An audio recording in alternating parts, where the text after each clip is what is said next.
Vamos lá, boa noite. Então, super bom a gente estar junto novamente. Hoje nós vamos estudar um assunto que é, sim, bastante óbvio, né? Mas, como disse alguém, o óbvio tem que ser dito, né? Então a gente vai dizer o óbvio hoje, né? Nós estamos no 15º estudo sobre a fé e hoje a gente vai estudar sobre a fidelidade de Deus, né? Por que a gente pode ter fé em Deus? Porque Deus é fiel. A gente já ouviu esse Deus é fiel, tem até adesivo nos carros, Deus é fiel, né? É uma frase dita e repetida, né? Mas o que ela significa? O que significa Deus ser fiel, né? Então, para a gente só fazer o contexto, a fidelidade, né, é a virtude que nós buscamos naqueles que nos cercam, não é?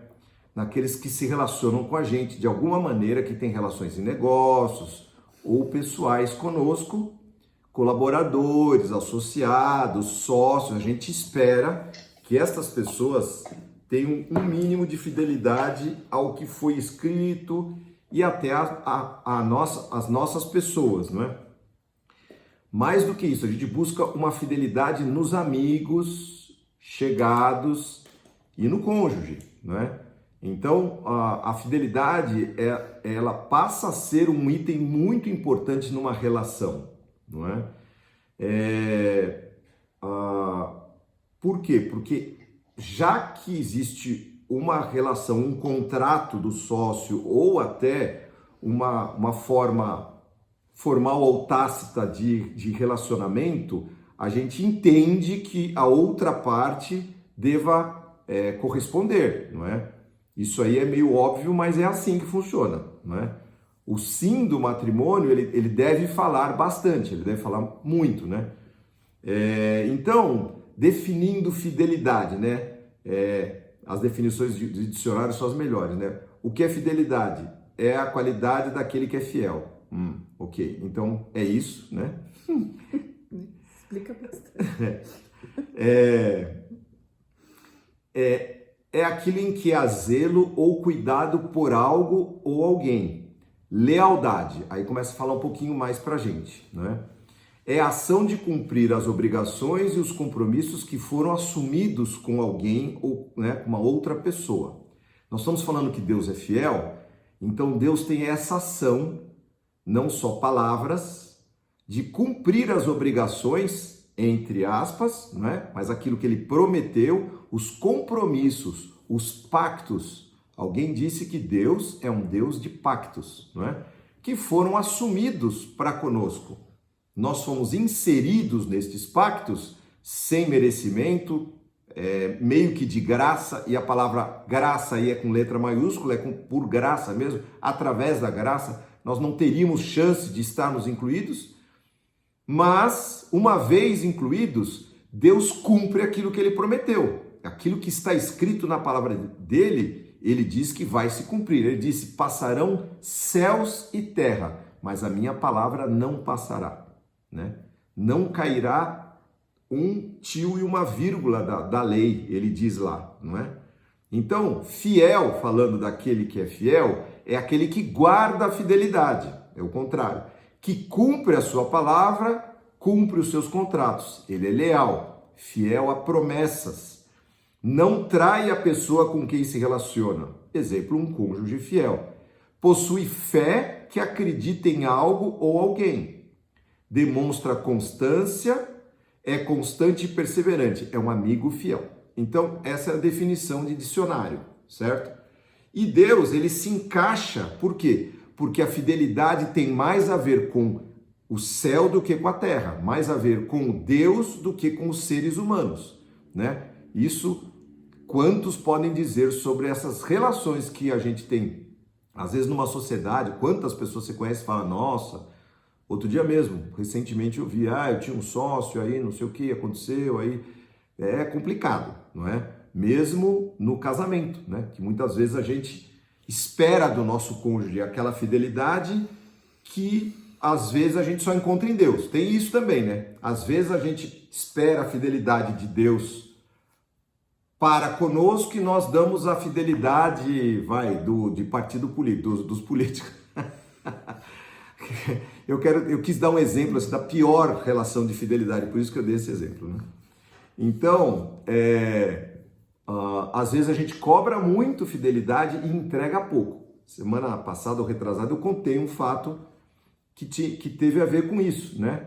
De pessoas que me convidaram para a gente sair para a noitada, mas que quando a gente falou do cônjuge, o cara subiu a serra, falou, tá achando que, como assim vai me trair? Tá, peraí, deixa eu ver qual que é a regra. A regra é eu posso trair e ninguém pode me trair. É assim que funciona? Não, não é assim que funciona, vale igual. No caso de Deus, a boa notícia é que Deus é fiel mesmo, absoluto, é fiel absoluto, né?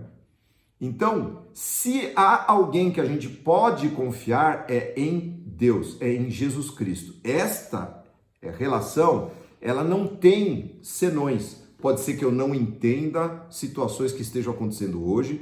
Pode ser que, na verdade, a relação esteja até trocada, né? A situação esteja trocada e eu esteja achando que é uma coisa, mas, novamente, a gente já aprendeu como funciona. Para, respira, ora a Deus, conversa com Ele, veja o que está acontecendo, daqui a pouco nós vamos entender, porque Deus continua sendo fiel. A Bíblia fala que a fidelidade de Deus é acima dos céus, não é? Diz o livro de Jeremias, capítulo 1, que quando o profeta viu o que ele estava vendo, ele falou, viste bem, porque eu velo sobre a minha palavra para a cumprir. Eu vigio, eu tenho zelo sobre a minha palavra para cumprir. É como se Deus estivesse velando, né? Assim, eu garanto, eu estou lá preocupado e disposto a fazer qualquer coisa para que a minha palavra se cumpra, né? Isso significa que ele vai fazer cumprir o que ele prometeu, o que está escrito tanto para o meu bem quanto para o meu mal, certo? Se Deus fala lá, olha, me sirva, se você pegar o Velho Testamento, é bem isso. Deus fez uma promessa para Abraão, a gente vai falar um pouquinho dele, e aí teve um povo que saiu daí, o povo de Israel e tudo mais, só que o povo de Israel chegava diante das nações, tinha um contato, o povo de Israel trocava ao Deus verdadeiro pelos deuses das nações. Isso, vários deuses, várias situações, em vários anos, até que Deus cansou. E lá atrás, Deus tinha falado, olha, se vocês guardarem os meus mandamentos, caminharem comigo, eu vou ser o seu Deus, vou abençoar assim, assim, assado. Tem listas de bênçãos, né? Que Deus fala na sua palavra. E também está escrito lá agora, se vocês não quiserem, vocês vão colher o fruto de estar longe de mim. Eu até pus aqui que quando a coisa vai para o mal, né, o juízo sobre os que insistem deliberadamente em não aceitarem a amizade e proteção de Deus é a ausência dessa, não é? Se Deus tirar a mão e não nos proteger, bicho, desculpe, mas pensa uma exposição, né? Às vezes Deus não precisa fazer nada, ele só tira a proteção. Aí nós vamos estar expostos a todo tipo de hostes espirituais da maldade que tem por aí, não é?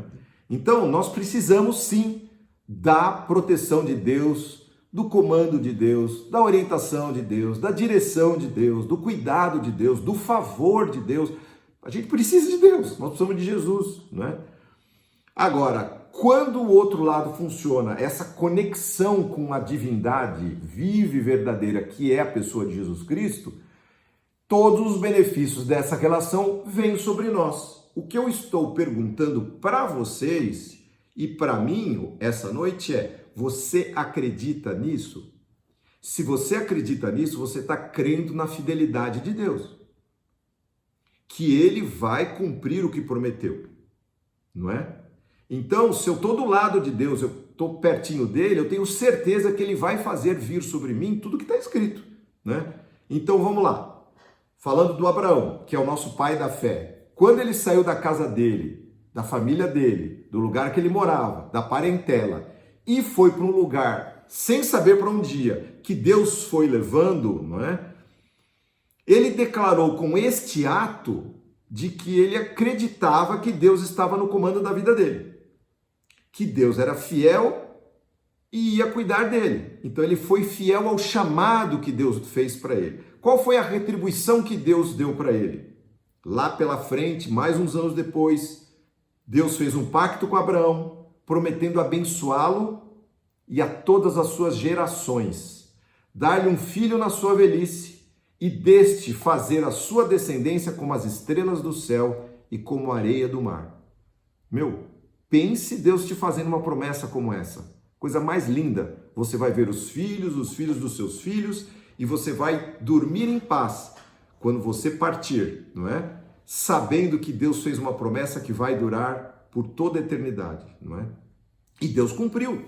Não só cumpriu, como cumpriu muito. Porque descendente de Abraão veio o Messias, Jesus Cristo. Mesma coisa aconteceu quando Davi, quando ele escreveu um dos seus mais belos salmos, ele escreveu no Salmo 23, ele fala: preparas uma mesa perante mim na presença dos meus inimigos, unges a minha cabeça com óleo e o meu cálice transborda. A gente conhece esse texto. Agora, na linguagem de hoje, no Novo Testamento da linguagem de hoje, na nova tradução da linguagem de hoje, preparas um banquete para mim, onde os meus inimigos me possam ver. Tu me recebes como convidado de honra, que é unges a minha cabeça com óleo, e enches o meu copo até derramar. Ou seja, o que ele está querendo dizer? Se você andar comigo, Davi, eu não só vou te promover, vou te dar livramento dos seus inimigos, dos que o perseguem, mas eu vou lhe trazer uma mesa farta na presença dos seus inimigos. Abundância, honra, você vai ter um lugar de honra que todos vão poder ver, não é? Você vai receber unção, autoridade de Deus sobre os seus inimigos, sobre os que te cercam. Na presença de Deus, na presença deles. Então, isso Deus cumpriu na vida de Davi também. Tanto que, novamente, um dos descendentes de Davi, não é? Porque ele prometeu que da descendência de Davi sairiam reis, o maior deles foi o rei Jesus, não é?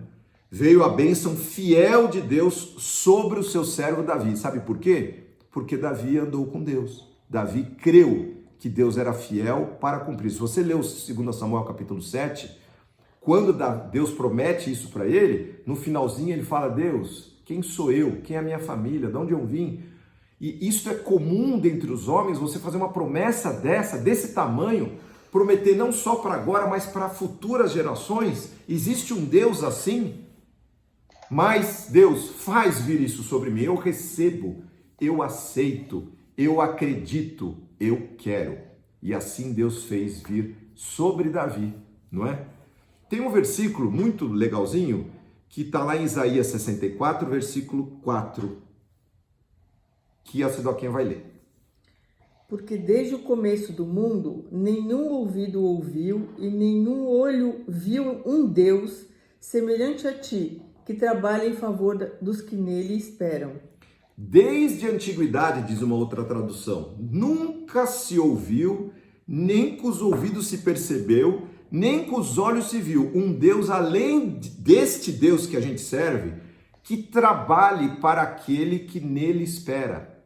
Você já ouviu falar num Deus que está trabalhando ao seu favor neste exato momento? Talvez você nem saiba o que ele esteja fazendo.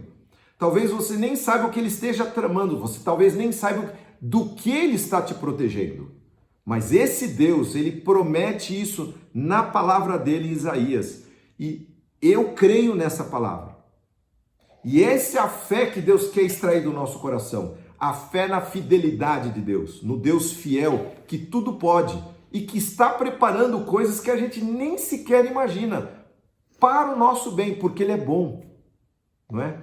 E se existe algo armado, tem um outro texto famoso que diz assim: nenhuma ferramenta preparada contra você vai prosperar, porque Deus alguém armou uma situação, preparou um laço, tem uma seta, está escondido atrás da árvore, vai cair um negócio, colocou uma armadilha para você, uma casca de banana, Não acontecerá. Sabe por quê? Porque o nosso Deus não dormita, ele não cochila, ele não viaja, ele não se distrai e ele vela pela sua palavra para cumprir.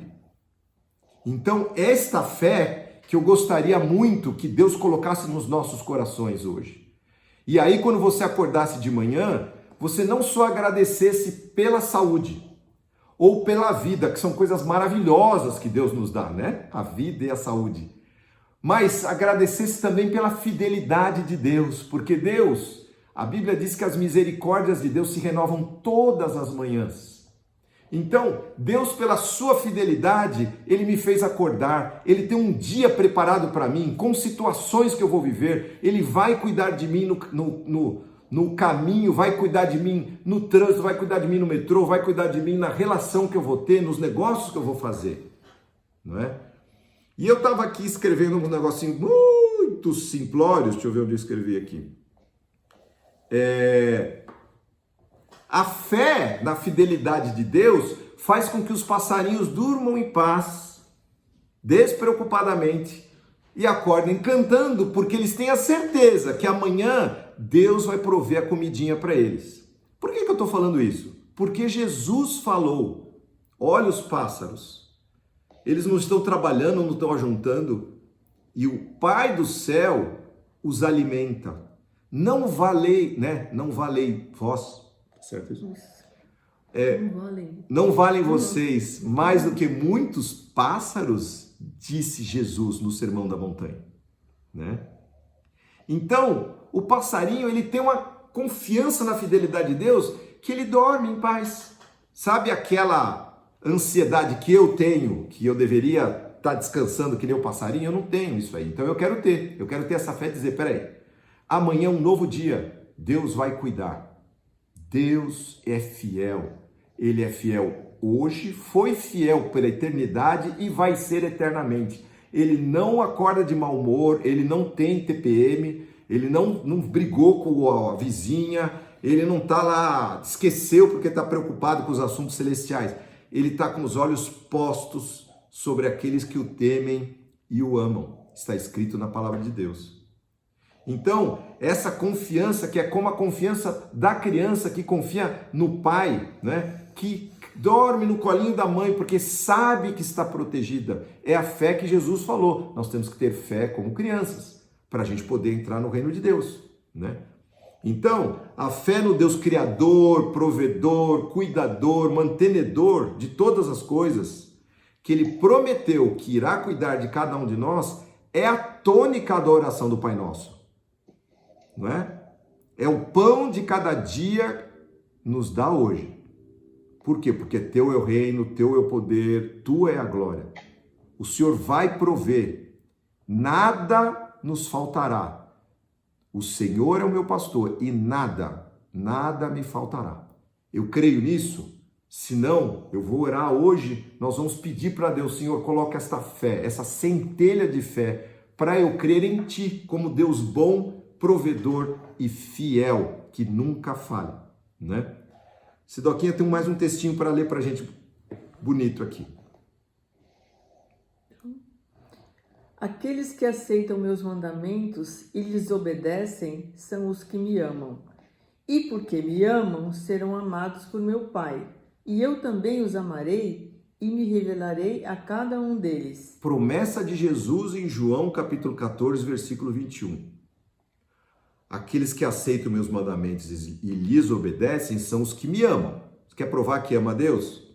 Aceita o que Deus fala, obedeça o que Deus fala. E porque me amam, serão amados do meu Pai também. E eu também os amarei e me revelarei a cada um deles. Deus vai revelar a sua vontade, o seu favor, vai dar pistas que Ele está ao seu lado, não é? Vai dar mostras de que Ele é fiel, não é? Então esse texto é muito lindo. E olhe, note um detalhe, tanto Abraão quanto Davi que eu citei, eles foram homens que a Bíblia mesmo cita como homens não perfeitos. Eles não foram perfeitos. Davi cometeu um pecado muito grave, não é? Uma sucessão, na verdade, não é? Abraão também mentiu a respeito de Sara. Então fala, nossa, mas eles, eles não eram bons. Não, ninguém é. Bom é um só. Jesus disse, que é o Pai. Ele nem se colocou nessa categoria, imagina eu, né? Então, eles eram imperfeitos, mas Deus, dentro da sua fidelidade, ele coloca caminhos fiéis para nós, para aqueles que se humilham e que rendem a vida a ele. E aí o resto é por conta dele. Então, mais um motivo de gratidão, né? O fato de nós, sendo pecadores, sermos tão amados do Pai, que as promessas que ele prometeu desde a eternidade vão valer para cada um de nós, não é? Então, por isso que a gente precisa conhecer a palavra de Deus, não é? Porque se a gente conhece a palavra de Deus, aquilo que está escrito passa a valer para cada um de nós. Alguém disse isso, eu aprendi na adolescência, alguém falou essa frase, falou assim: para aqueles que têm fé, toda promessa de Deus passa a ser uma profecia. Ou seja, tudo que está escrito lá passa a valer para mim. Quando? Eu não sei, mas um dia Deus vai fazer aquilo valer para mim. Quando eu precisar, na minha necessidade, quando eu estiver realmente precisando que Jesus venha se manifestar, não é? Eu já contei uma experiência, rapidamente quero passar por ela, sobre a fidelidade de Deus. E é uma experiência muito especial, porque ela foi muito forte para mim, mas tem a ver com essa fidelidade de Deus. Muitos já conhecem aqui no grupo, né? Mas eu tenho um amigo que trabalhava na Bolsa de Valores e nós dois um dia resolvemos que eu ia aplicar na Bolsa de Valores. Como eu nunca tinha aplicado, eu peguei e resolvi colocar um tostão lá na Bolsa de Valores, na verdade na Bolsa de Futuros. E aí pus lá na Bolsa de Futuros aquele valor em ouro, né? Não entendia bem, mas pá, isso aqui se perder não perde tanto. E na época eu não tinha muito a fazer, mas pensando bem, né, falar, bom, vou botar lá. Então eu pus lá tipo 5 mil reais e apliquei aquele dinheiro lá e falei, bem, se der pau, vai, né? É um dinheiro, é bastante, mas não é tanto, tá? E aí eu não sei se vocês se lembram dessa história, mas o que aconteceu? O nosso digníssimo Congresso Nacional fez uma lei que depois foi desfeita, que os juros de banco iam ser taxados por decreto, não é? Isso década de 90, começo da década de 90. Ou seja, ia ser 12% máximo. Na época da inflação, tá, os caras estavam querendo segurar, e pensa os caras que não entendem do que estão falando, são os nossos digníssimos políticos, e eles taxaram. Na hora que taxaram, os outros, né, já que o juro foi taxado, os outros assets aí explodiram, dólar, e no caso o ouro, né? Que é onde eu estava apoiado a minha aplicação, que saiu de 5 mil e eu, do dia para a noite, fiquei devendo tipo uns 600 mais ou menos. Assim, eu não tinha de onde tirar 20, vai? E de repente eu estava devendo 600. Né? E aí eu entrei em pânico, o meu amigo mais do que eu, porque ele que tinha me colocado nessa, e nós ficamos apavorados e... Bom, aí o que aconteceu? Ele foi lá me procurar, lá na empresa. Eu falei, cara, eu não sei. Quanto tempo nós temos para resolver isso? 30 dias. Aí nós vamos ter que liquidar o negócio. Ou então jogar mais para frente e aí a dívida vai embora. Né? Realizar, né, é o termo. Bom, eu falei, só tem um jeito, cara, a gente tem que orar. É só a gente que a gente pode fazer. Então, todos os dias à tarde, esse cara ia para o meu escritório e nós orávamos. Assim, desesperadamente, né? Não era o dinheiro dele, mas ele sabia que era o dinheiro dos seus filhos. Era o dinheiro dos meus filhos. Bom, o fato, gente, é que passaram-se 25 dias, né? Estavam 5 dias e a coisa não tinha mudado muito. De repente, ou seja, no 23º nada, 24º nada, então a gente olhando e falando, gente, isso aqui não vai prestar. Vai chegar aqui, nós vamos fazer o quê, meu? Vamos fazer o quê? Vamos fazer o quê? Bom, eu sei que quando chegou perto, assim, tipo uns 3 dias antes, dos 600, tinha caído para uns 400, vai, assim, mas impagável também, eu não tinha condição de pagar. E eu tô, assim, os números são mais altos do que isso, tá? Aí, nós falamos, bom, ok, agora nós vamos intensificar aqui. Então, no dia que a gente tinha que realizar, a gente... 2 dias antes a gente podia falar, já vamos realizar, ia para frente, barrigava, ou a gente falou, não, vamos realizar agora, né, em vez de barrigar. Aí não, vamos acreditar, vamos confiar. Meu Deus do céu. Quando a gente é jovem, a gente faz as coisas. Jovem com 3 filhos, né? Jovem com 3 filhos já, né?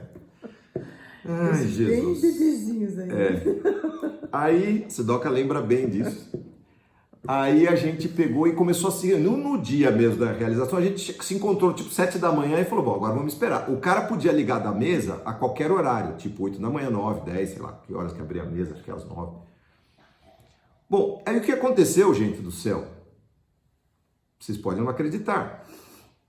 Mas a Rússia entrou comprando ouro do mercado americano e o preço do ouro despencou. De tal maneira que a gente abriu o dia devendo uns 150, assim, que também era muito. E nós ficamos só vendo a cotação do ouro despencar e orando, sim, de hora em hora a gente se reunia e orava. E aí ia trabalhar, aí ficava lá, daqui a pouco, vamos orar de novo. Quanto que tá aí? Tá aí, 120. Quando deu meio-dia, tava uns 100, 90, assim, a gente falou, bom, beleza, cara, aí qualquer coisa a gente... Não, a gente tá rindo, porque como eu disse, não era 100, era muito assim, era bastante. Aí foi 2 da tarde e o cara não ligava da mesa. Baixou para 70, para 50, para 40. Resumindo, chegamos no final do dia, o cara ligou no final da tarde, deu um troquinho ainda no positivo para a gente pagar a corretagem, nem corretagem nós pagamos. E nós saímos. Foi uma segunda-feira, nunca vou me esquecer. À noite a gente tinha reunião de oração, que a gente se encontrava para orar com as outras pessoas. Depois da reunião de oração eu falei, pessoal, pizza, bora pra pizzaria. A gente foi pro Carlitos, né? Não, eu não fui porque eu tava com criança pequena em casa. Mas nós fomos, quem tava lá, nós fomos pro Carlitos e comer uma pizza ali, assim, tipo... Aí, é o que eu sempre digo, vocês já viram um homem dançar, assim, de alegria? Tipo eu aqui, ó. Joe, esta pessoa aqui. Cara, a gente pulava, porque de repente... Deus mostrou a fidelidade dele para um Zé Gaiola que nem eu, e ele pega e movimenta ouro de países por causa de um filho dele. Sabe o que é isso, meu? E sabe o que eu sou? Não sou nada. Então, Deus pode pegar e fazer mover céus e terra pelos seus filhos. Eu sou a prova disso, e eu estou contando um caos, tem mais causos. Tem a chave da lei. Tem a chave da lei, por exemplo, não é? Ou seja, Deus movimenta as coisas, gente. Se nós acreditarmos nisso, se nós colocarmos a nossa fé em Deus de uma maneira correta, Deus, tudo bem, pensa um negócio que eu não gostaria de passar, são situações que não agradam passar, não é? Não é que a gente fala, pô, tomara que Deus me dê uma tribulação para a minha fé crescer. Não tem essa oração, a gente nunca faz, não é? Mas o fato é que aconteceu isso, gente. E aí, eu separei esse texto aqui de Romanos, que a Sidoquinha vai ler, a partir do versículo 31, porque ele é a prova da fidelidade de Deus, não é? Então vai lá, Sidoquinha, lê pra gente. Que podemos dizer diante de coisas tão maravilhosas? Se Deus é por nós, quem será contra nós? Se ele não poupou nem mesmo seu próprio filho, mas o entregou por todos nós, acaso não nos dará todas as outras coisas? Quem se atreve a acusar os escolhidos de Deus? Ninguém, pois o próprio Deus nos declara justos diante dele. Quem nos condenará, então? Ninguém, pois Cristo Jesus morreu e ressuscitou e está sentado no lugar de honra, à direita de Deus, intercedendo por nós. O que nos separará do amor de Cristo? Serão as aflições ou calamidades, perseguições ou fome? Miséria, perigo ou ameaças de morte? Como dizem as Escrituras, por causa de ti, enfrentamos a morte todos os dias. Um leão por dia. Somos todos ovelhas levadas para o matadouro. Somos como ovelhas levadas para o matadouro. Mas, apesar de tudo isso, somos mais que vencedores por meio daquele que nos amou. E estou convencido de que nem a morte, nem a vida, nem anjos, nem demônios, nem o que existe hoje, nem o que virá no futuro, nem poderes, nem altura, nem profundidade, nada em toda a criação jamais poderá nos separar do amor de Deus revelado em Cristo Jesus, nosso Senhor. Gente do céu, se a gente puder acreditar nisso aqui, Romanos 8, 31 a 39, Deus vai nos dar uma vida muito feliz. Sabe por quê? Porque Ele vai estar ao nosso lado, todo o tempo, sempre, guardando, fiel, como aquele que vigia, que está lá, com os olhos postos sobre os seus pequeninos, sobre os seus filhos. Eu queria orar por todos nós, pode ser? Vamos orar então. Senhor Deus maravilhoso, como te agradecer pela tua fidelidade, Senhor. Como te agradecer pelas tuas obras, pelos teus testemunhos, por aquilo que está escrito na tua palavra, pelas tuas promessas, pelos teus conselhos tão sábios, Senhor. Como pagar, como remunerar os teus conselhos? Quem somos nós, Senhor Jesus, para que o Senhor volte os teus olhos para nós, Senhor? Pessoas pequeninas, Senhor, mas o Senhor nos amou e amou a tal ponto, Senhor, que o Senhor deu a sua vida por nós. Como está escrito aqui, quem nos separará do amor de Deus? Se o próprio Deus não poupou seu próprio Filho por amor de nós, como não nos dará as outras coisas também? Senhor, faz-nos crer na Tua palavra, coloca no nosso coração fé, que não sejamos filhos ingratos, Senhor, filhos que reclamam, filhos, Senhor, que estão, Senhor, longe do Teu coração, Senhor, que, Senhor, não reconhecem, Senhor, o Teu favor, a Tua fidelidade, mas que possamos olhar para um Deus fiel, um Deus que está sempre presente, Senhor, como se nós fôssemos aqueles que são as crianças dormindo e o Senhor, o Pai, que vai toda hora olhar para ver se estamos bem, Senhor. O Senhor faz isso, o Senhor está sempre com os teus olhos postos em nós. Então abençoa cada um que está ouvindo esta palavra. Senhor, que a tua fidelidade seja patente na nossa vida, Senhor. Que nós nunca nos esqueçamos do quanto o Senhor é fiel. Não há outro como o Senhor, não há outro fiel como o Senhor é. Nem uma pessoa, nem um cônjuge, nem um sócio, nem um ser humano. Só o Senhor é Deus fiel. Deus que cumpre, Senhor, tudo que o Senhor prometeu. Cumpre, Senhor Jesus, a tua palavra sobre nós. Então, Senhor, nós viemos agora, Senhor, entregar o nosso coração, a nossa vida, nosso presente, o nosso futuro a Ti, Senhor. Atenta para a obra das nossas mãos. Somos tão pequenos e temos tão pouco para Te dar, Senhor. Toma este pouco que temos e multiplica e faz-nos filhos, Senhor, que mudem essa geração como Abraão, Senhor. Que mudem, Senhor Jesus, a história como Davi, Senhor, e que possamos ser chamados de teus filhos fiéis, Senhor, assim como o Senhor tem sido fiel para conosco. Dá-nos, Senhor, esse privilégio de enxergarmos a tua boa mão em cada ato, mesmo que seja numa pandemia, numa praga como que nós estamos passando, nada nos separará do teu amor, Senhor, nem aflições, nem calamidades, nada, Senhor, porque o Senhor é por nós, e se o Senhor é por nós, quem será contra nós? Senhor, cremos nessa palavra e fazemos desta palavra a nossa oração, em nome de Jesus. Amém. Que Deus abençoe.